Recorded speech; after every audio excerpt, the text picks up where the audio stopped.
Some people buy luxury cars to show off. Me? I bought mine to survive. After years of grinding, I finally treated myself to one thing I swore I'd own before I died: a custom matte black McLaren. That car wasn't just metal and paint. It was my therapy, my peace, my trophy.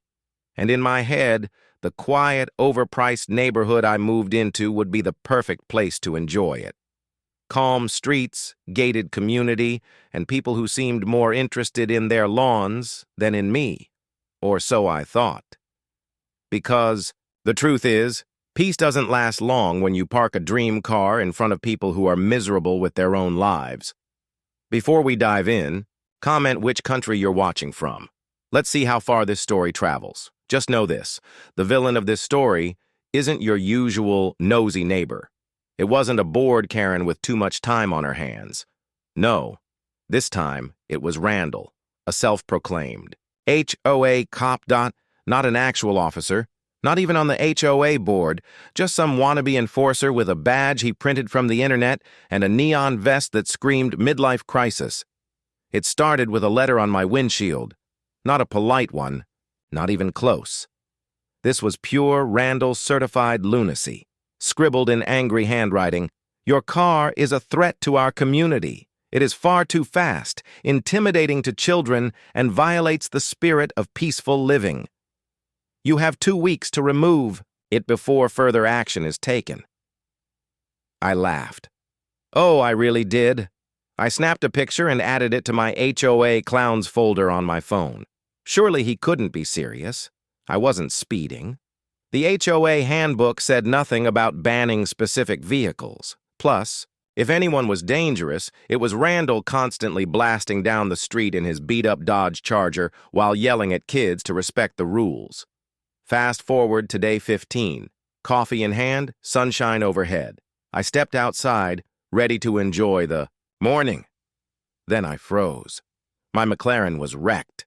Not scratched, not dinged, wrecked, windows smashed, tires slashed, paint stripped down like someone had gone at it with sandpaper. The whole car looked like it had been through a riot. My neighbor Denise walked up wide-eyed, whispering. She said, "I saw Randall out here with the landscaping guy last night. They were messing with your car. I thought it was weird." Weird? That was criminal. But instead of exploding, I smiled. Why? Because Randall had no clue I had a security camera built right into my porch light. I walked back inside, pulled up the footage, and there he was. Randall in all his fake authority glory. Hammer in hand, ranting about neighborhood safety while destroying my McLaren like a man possessed. That was the moment I picked up my phone and dialed my lawyer. Randall thought he could bully me into giving up my car. "Congratulations, Randall. You just upgraded me to a brand new McLaren on your dime." When I sent the video to my lawyer, his first reaction was priceless. This guy thinks he's what, an HOA cop? He actually laughed, then told me to forward everything to the police. Property damage wasn't a small matter, especially when the bill on repairs would easily climb into the 6 figures. But Randall didn't just sit quietly in the meantime. No, he doubled down. The very next morning, I heard that annoying knock on my door, the kind of knock only a wannabe authority figure makes. I opened it to find Randall standing there in his neon vest, cheap sunglasses, and holding a clipboard like he was auditioning for Mall Cop of the Year. "You've ignored official HOA directives," he barked, jabbing a finger at me. "Your car endangered this neighborhood. I have the right to enforce action. Consider yourself fined." I almost choked on my coffee. Fined? By who?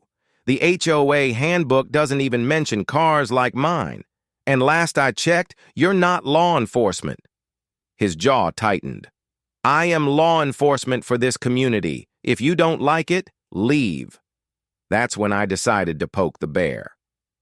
Funny, because I've got video proof of you committing felony vandalism. So, unless you're planning on enforcing that on yourself, I'd suggest you back off. His face drained of color for a split second before he stormed off, muttering something about calling. The board. Hours later, I found myself sitting in a so-called emergency HOA meeting. Randall had clearly dragged the board members into this circus.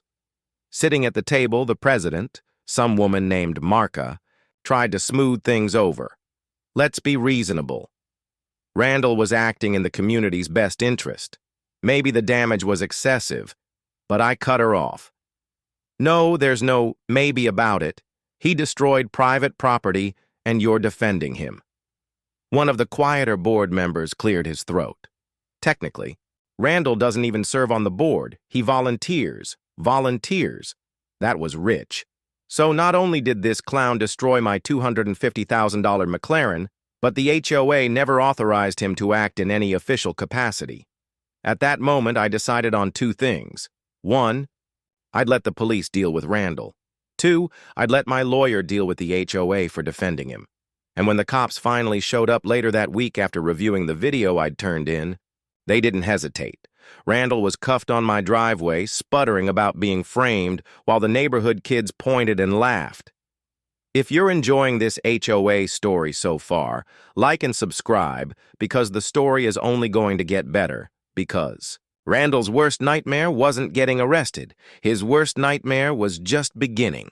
The day Randall was hauled away, in cuffs, should have been the end. But I wasn't about to leave it at that. My McLaren wasn't just scratched, it was totaled. A man who thought he could play dress-up cop and hide behind HOA excuses needed a permanent reminder that actions have consequences. My lawyer filed charges: vandalism, impersonating an officer, and criminal mischief. The impersonation charge alone carried serious penalties, especially since Randall strutted around in a fake badge and vest like he was auditioning for Cops HOA edition. When the case hit court, the footage spoke louder than any words. There he was in full authority mode, slamming his boot into my car and declaring it illegal. The judge leaned back in his chair, pinched the bridge of his nose, and said flatly, "Sir, not only were you not authorized by this HOA, but you destroyed property worth more than most people's homes. You're looking at prison time." Randall's attorney tried to spin it, but the board didn't even show up to defend him. In fact, by the end of the trial, the HOA was facing its own storm. Homeowners discovered that the board had knowingly allowed Randall to parade around as their enforcer without any official capacity. A petition spread like wildfire, and within weeks the entire board was dissolved. As for Randall, he didn't just get convicted, he got bankrupted. The court ordered him to pay restitution for the car, damages for impersonating authority, and legal fees. He lost his job, his credibility, and eventually his house. By the time the dust settled, my new McLaren sat gleaming in my driveway, while Randall shuffled past in a faded hoodie, avoiding eye contact, forced to live in a rental across town.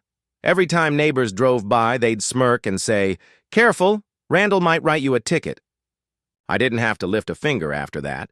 His reputation was shattered, the HOA was gone, and my story became the neighborhood's favorite cautionary tale. And as I stood on my porch sipping coffee, watching the sun set behind my car, I couldn't help but think. You can dress like a cop, act like a cop, even scream like a cop. But the moment you pick a fight with someone who's ready to fight back, you'll regret it instantly. And that's exactly what happened to Randall. He thought a fake badge and a neon vest made him untouchable. Turns out all it made him was unforgettable for all the wrong reasons. So I'll leave it to you. Was justice served? Or do you think Randall got off easy? If someone destroyed your car, would you press charges or handle it another way? Drop your thoughts in the comments and don't forget to like and subscribe. I want to hear how you would have handled Randall. The end.